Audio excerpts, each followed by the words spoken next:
Monsoon सत्र में आप सभी मीडिया जगत के लोगों का स्वागत है।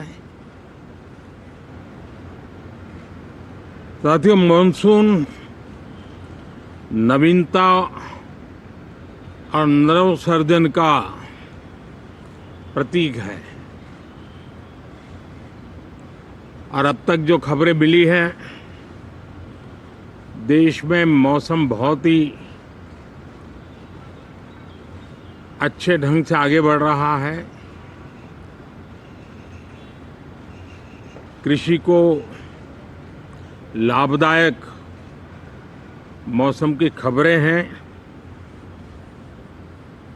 और बारिश किसानों की अर्थव्यवस्था, देश की अर्थव्यवस्था, ग्रामीण अर्थव्यवस्था और इतना ही नहीं, हर परिवार की अर्थव्यवस्था में एक बहुत महत्वपूर्ण होता है। अब तक जो मुझे जानकारी दी गई है उस हिसाब से पिछले 10 वर्ष में जो पानी का भंडार हुआ है इस बार, वो करीब करीब 3 गुना हुआ है, जिसका आने वाले दिनों में भी देश के अर्थतंत्र को बहुत लाभ होगा। साथियों, ये मॉनसून सत्र राष्ट्र के लिए ये बहुत ही गौरवपूर्ण सत्र है। ये मॉनसून सत्र राष्ट्र के लिए एक अपने आप में विजयोत्सव का रूप है।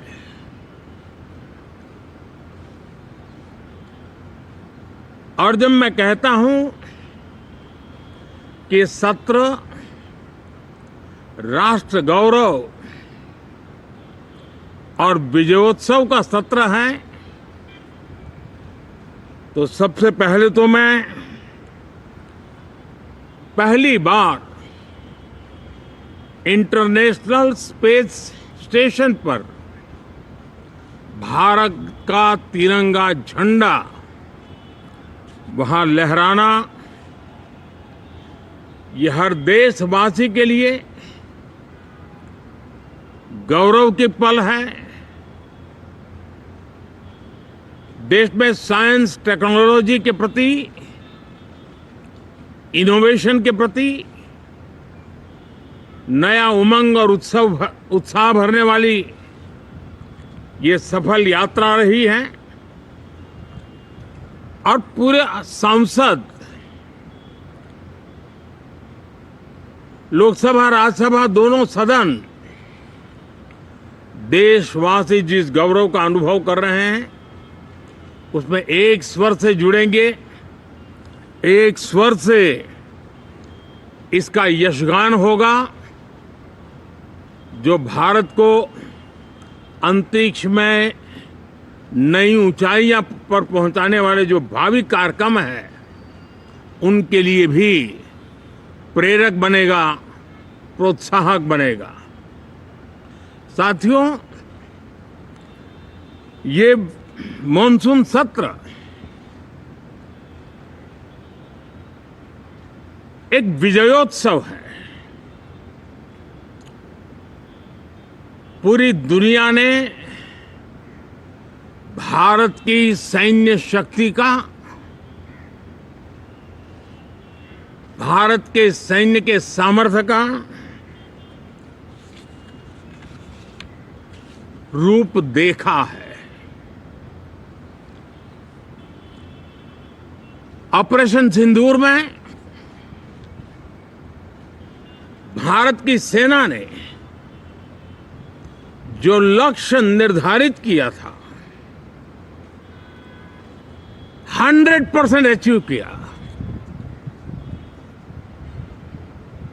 आतंकियों के आकाओं के घर में जाकर के 22 मिनट के भीतर भीतर ऑपरेशन सिंदूर के तहत उसको जमींदोज कर दिया गया। और मैंने बिहार की एक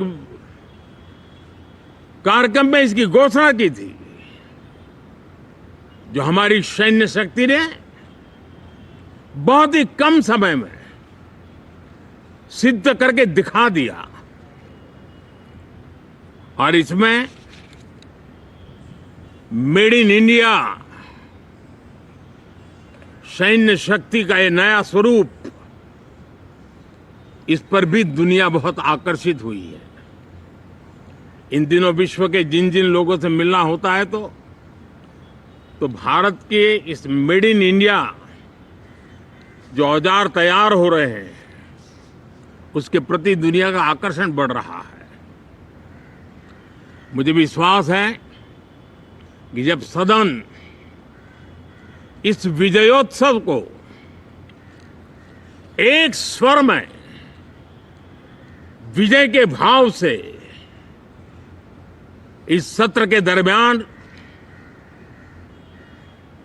उन ओजस्वी तेजस्वी भावनाओं को प्रकट करेगा, तो भारत की सैन्य शक्ति को बल मिलेगा, प्रोत्साहन मिलेगा, देशवासियों को प्रेरणा मिलेगी, और सैन्य क्षेत्र में जो रिसर्च, इनोवेशन और मैन्युफैक्चरिंग हो रहे हैं, made in India defence equipment बन रहे हैं, उसको भी एक बल मिलेगा, और जो भारत के नौजवानों के लिए नए रोजगार के अवसर पैदा करेगा। साथियों, ये दशक हम एक प्रकार से देख सकते हैं कि शांति और प्रगति कंधे से कंधा मिलाकर के आगे बढ़ने के कदम कदम पर प्रगति के एहसास करते रहे हैं। देश कई प्रकार की हिंसक वारदातों का शिकार रहा है, लंबे अरसे तक शिकार रहा है। देश आजाद हुआ तब से ये समस्या को हम झेल रहे हैं, चाहे आतंकवाद हो, नक्सलवाद हो। कोई प्रारंभ में शुरू हुआ होगा, कोई बाद में शुरू हुआ होगा, लेकिन आज नक्सलवाद का, माओवाद का दायरा बहुत तेजी से सिकुड़ रहा है। माओवाद को, नक्सलवाद को जड़ से उखाड़ने के संकल्प के साथ देश के सुरक्षा बल एक नए आत्मविश्वास से, तेज गति से सफलता की ओर कदम रख रहे हैं।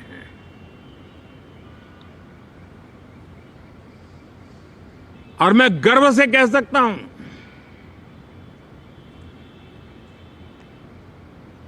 देश में सैकड़ों जिले नक्सल की चपेट में से निकल करके आज मुक्ति का सांस ले रहे हैं। हमें गर्व है कि बम, बंदूक और पिस्तौल के सामने हमारा देश का संविधान जीत रहा है, हमारे देश का संविधान विजयी हो रहा है। देश के उज्जवल भविष्य के लिए साफ दिख रहा है कि कल तक जो रेड कॉरिडोर थे वो आज ग्रीन ग्रोथ जोन में परिवर्तित होते नजर आ रहे हैं। साथियों, एक के बाद ऐसी घटनाएं देशभक्ति के लिए, देश की भलाई के लिए संसद में पहुंचे हुए हर माननीय सांसद के लिए गौरव का पल है। और संसद के इस सत्र में ये गौरव गान पूरा देश सुनेगा, हर सांसद से सुनेगा, हर दल से सुनेगा। साथियों, आर्थिक क्षेत्र में भी जब 2014 में आप सबने हमें जिम्मेवारी दी, देश फ्रेजाइल 5 की अवस्था से गुजर रहा था। 2014 के पहले वैश्विक अर्थव्यवस्था में हम 10वें नंबर पर थे और आज भारत तेज गति से दुनिया की तीसरे नंबर की अर्थव्यवस्था बनने की दिशा में आगे बढ़ रहा है, दरवाजे पर दस्तक दे रहा है। इन दिनों 25 करोड़ गरीबों का गरीबी से बाहर निकलना, जिसको विश्व की अनेक संस्थाएं सराहना कर रही है। देश में एक जमाना था 2014 के पहले, जब महंगाई का दर, इन्फ्लेशन रेट डबल डिजिट में हुआ करता था। आज 2% के आसपास आकर के देश के सामान्य मानवी के जीवन में राहत बन गया है, सुविधा बन गया है। लो इन्फ्लेशन के सामने हाई ग्रोथ एक अच्छे विकास यात्रा की दिशा है। साथियों, डिजिटल इंडिया, यूपीआई आज भारत के एक नए सामर्थ्य को दुनिया देख रही है, पहचान रही है और ज्यादातर देश में उसके प्रति एक आकर्षण पैदा हो रहा है। यूपीआई ने फिनटेक की दुनिया में अपने एक नाम कमाया है।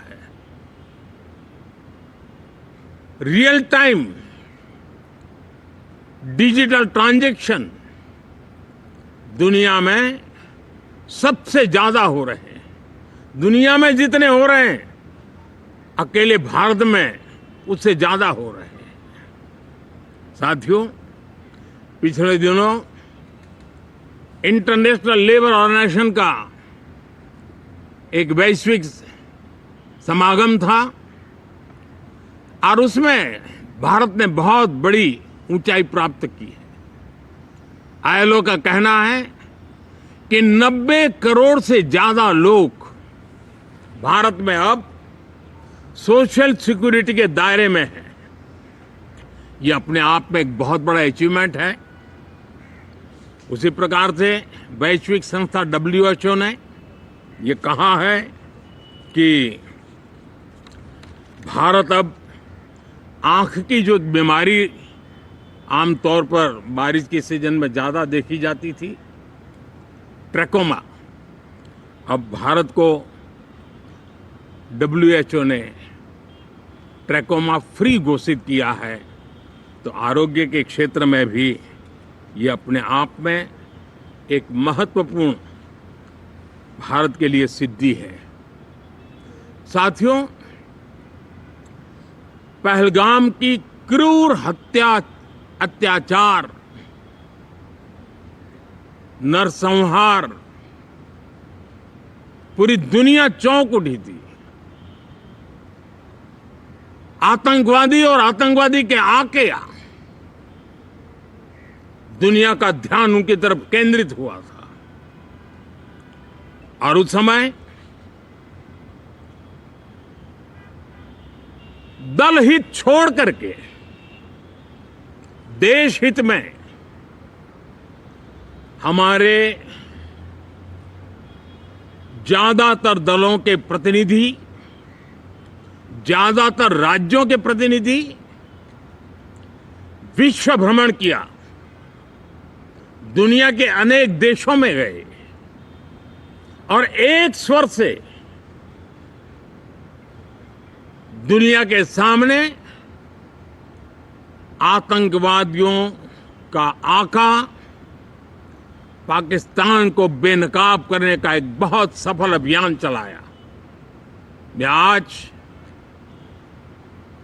राष्ट्रहित में किए गए इस महत्वपूर्ण कार्य के लिए उन सभी सांसदों की सराहना करना चाहता हूं, सभी दलों की सराहना करना चाहता हूं और उसने देश में एक सकारात्मक वातावरण पैदा किया। विश्व ने भारत की बात को स्वीकार करने की दिशा में अपने मन के द्वार खोले और इसके लिए ये हमारे सांसदगण, हमारे राजनीतिक दल सराहना करने के मेरे लिए सौभाग्य है। साथियों, हम जानते हैं कि ये स्पिरिट, एक स्वर, एक एकता का वातावरण देश को कितना उत्साह से भर देता है। विजयोत्सव का ये पर्व इस मॉनसून सत्र में भी उसी भाव से प्रकट होगा। देश की सैन्य शक्ति को सराहना करेगा, देश के सामर्थ्य का गौरवगान करेगा और देश के 140 करोड़ नागरिकों को नई प्रेरणा का कारण बनेगा। मुझे विश्वास है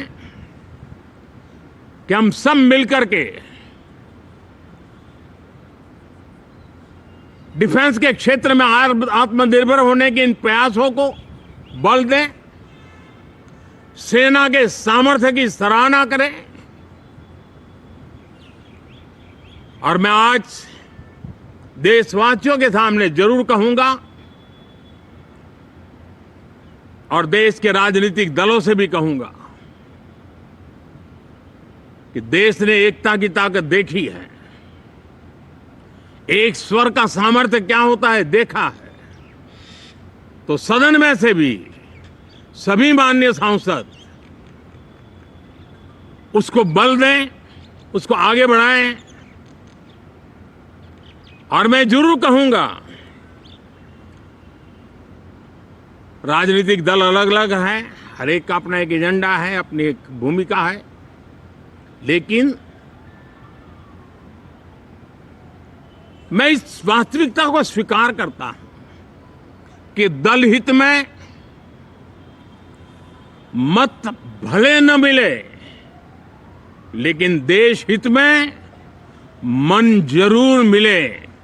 इसी एक भावना के साथ इस मॉनसून सत्र से देश के विकास यात्रा को बल देने वाले, देश की प्रगति को बल देने वाले, देश के नागरिकों को सामर्थ्य देने वाले अनेक विधेयक प्रस्तावित हैं। सदन विस्तृत चर्चा करके उसको भी पारित करेगा। मेरी सभी माननीय सांसदों से उत्तम डिबेट चलाने के लिए शुभकामनाएं हैं। बहुत बहुत धन्यवाद।